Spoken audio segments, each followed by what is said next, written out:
bertumbuh, kalau disingkat jadi PP B. PPB bukan pajak bangunan ya. PPB adalah pola pikir bertumbuh, yang dimana pola pikir bertumbuh ini nanti menjadikan Akbar dan kawan-kawannya di sini untuk sukses dan bisa mengembangkan diri. Lanjut mas.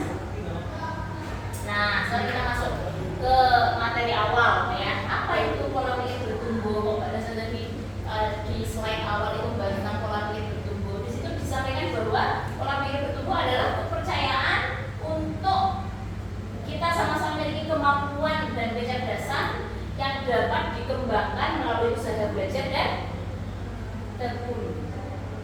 Tekun itu lawannya apa? Lawan sinonimnya apa tekun? Rajin. Kalau orang pintar, otaknya sudah pintar dari sana, ya kan? Dia mau belajar tapi nggak mau belajar, ya harus pintar. Tapi nggak belajar itu nggak akan bisa bagus nilainya, ya kan?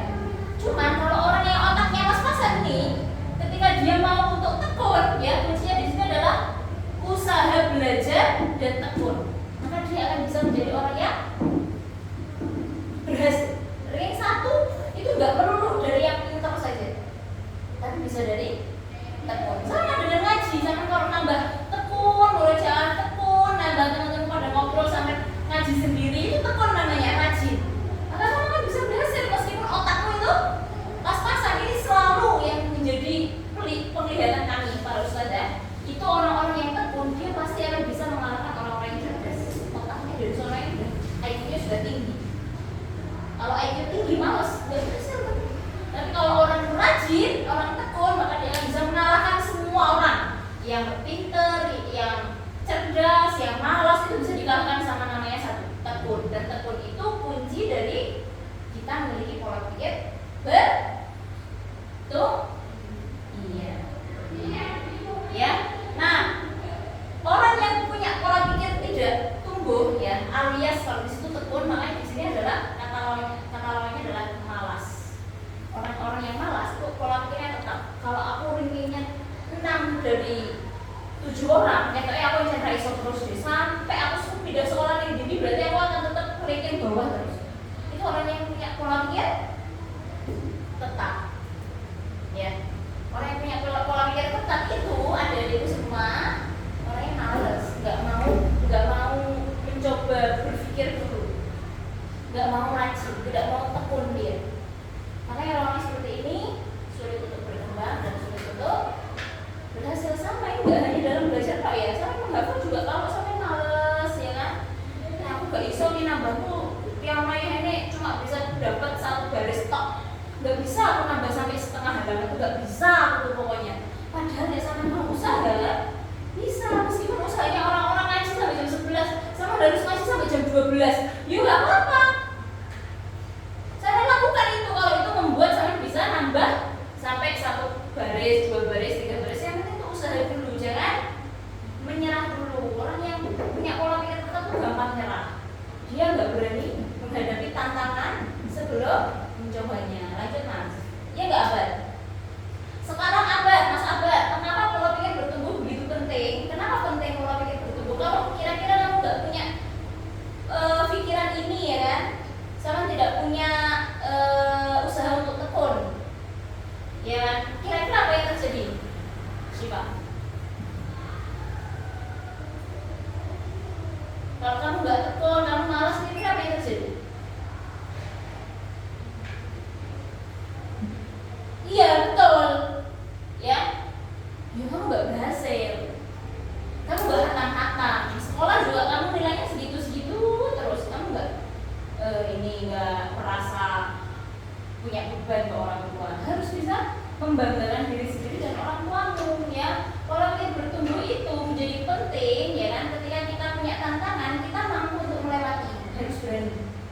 Harus berani melewatinya.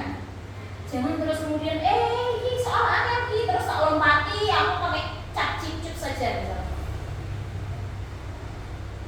Harus dihadapi dulu, harus dihitung dulu. Kalau ketemu perhitungan gitu toh, aku malas ngitung. Nah aku malas ngitung, aku tak tahu range misal. Itu pola pikir tetap itu nggak boleh, malas. Kamu harus mencoba dulu mas. Ya dicoba.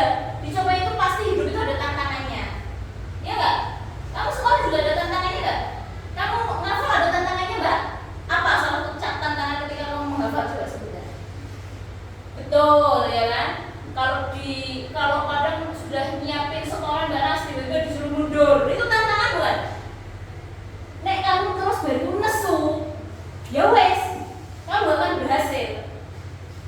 Kalau disuruh mundur ya sudah, nanti maju lagi dengan wajah yang bahagia tetap, ketemu saya juga tetap bahagia. Ya, jangan terus kemudian menyerah. Kalau menyerah, wes bar, bukan pejuang namanya. Kalau kita sudah mengangkat bendera aku gak jadi, aku menyerah gitu.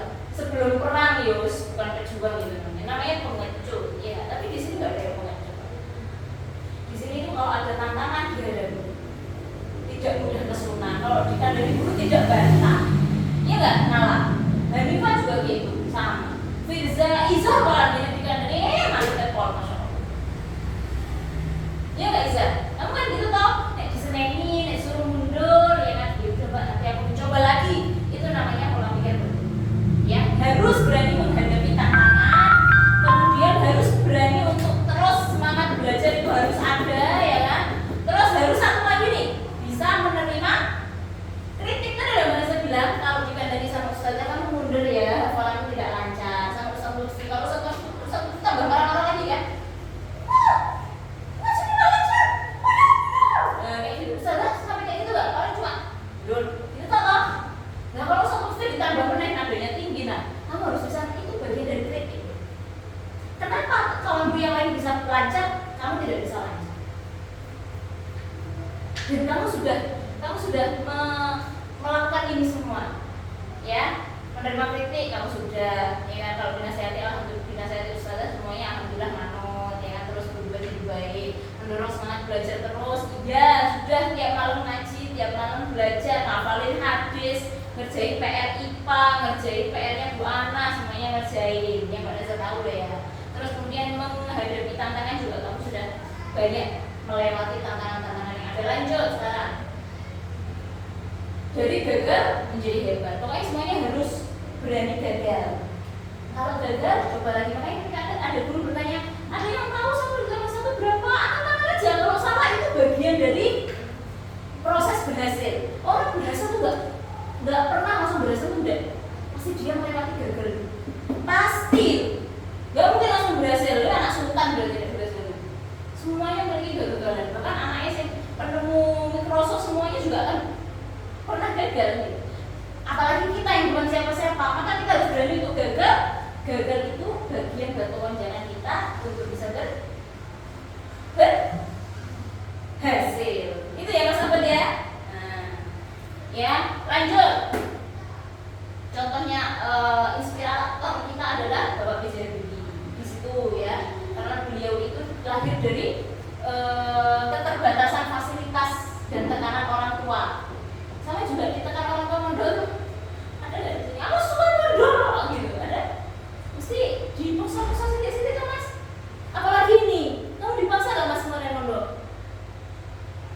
Oh, mau sendiri? Masya Allah, masa mau sendiri? Kemarin katanya mau pulang gitu. Enggak.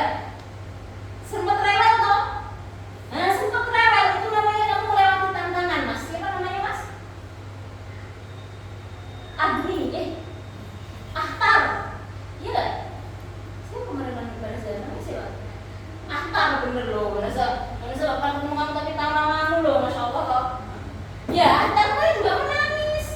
Tapi dia bisa melewati tantangan itu. Ya, tapi saya aku mau mondok sendiri lah. Dia sendiri loh ini jawab. Berarti kamu sudah melewati tantangan dan kamu benar-benar sudah melaksanakan pola pikir bertumbuh gitu kan, Mas Ahtar. Hebat. Nanti setelah ini harus bisa melewati tantangan-tantangan lain ya Mas ya.